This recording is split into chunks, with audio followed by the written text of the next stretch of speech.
This will be the first statement of its kind in my dozen years as Norfolk District Attorney. The harassment of witnesses in the murder prosecution of Karen Reed is absolutely baseless. It should be an outrage to any decent person, and it needs to stop.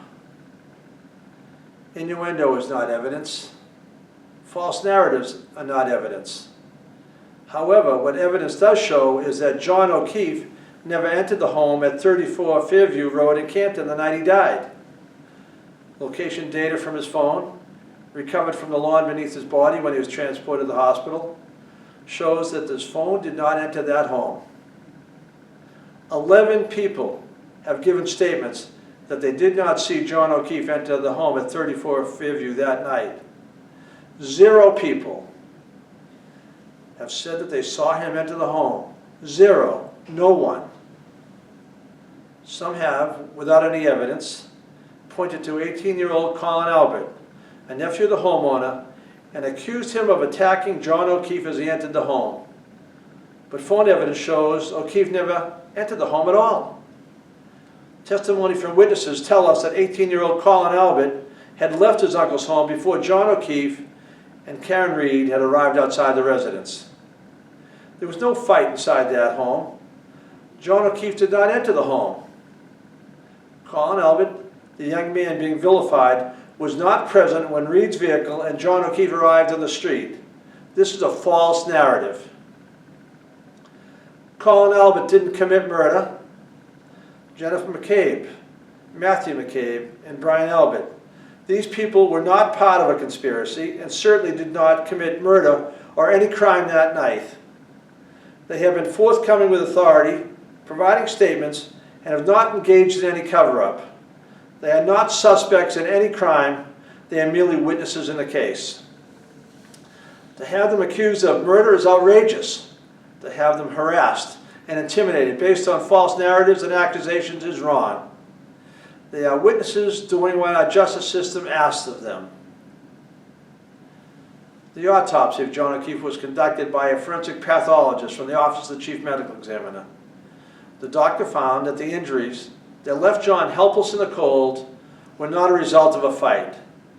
She further found that the line of abrasions on his arm was consistent with blunt trauma, not an animal attack.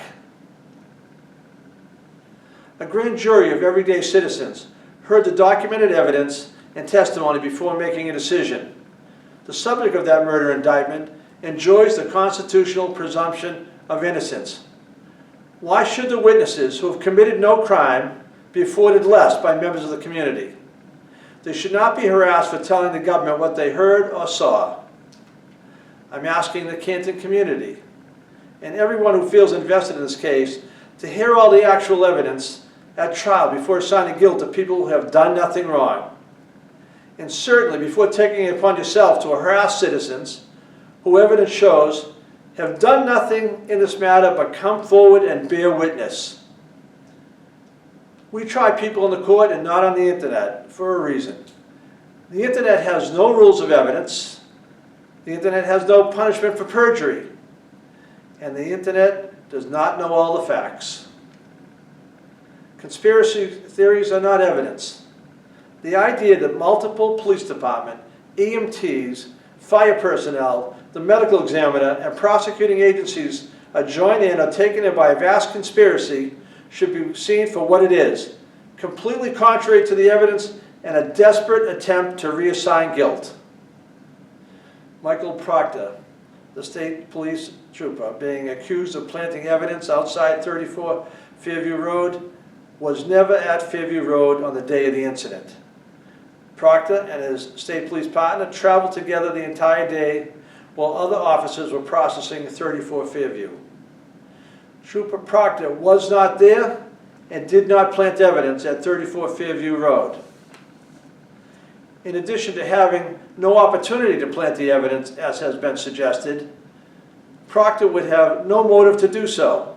Trooper Proctor had no close personal relationship with any of the parties involved in the investigation and had no conflict. And he had no reason to step out of this investigation. Every suggestion to the contrary is a lie. This should be seen for what it is and not used as a pretext to attack and harass others. What is happening to the witnesses, some with no actual involvement in the case, is wrong. It is contrary to the American values of fairness and the constitutional value of a fair trial. It needs to stop now. I am releasing this recorded statement rather than holding a news conference because my remarks need to be so narrowly tailored to the issue at hand while the prosecution is pending in Superior Court. But the message is the same. What is happening to these innocent people, these witnesses, is wrong and it needs to stop.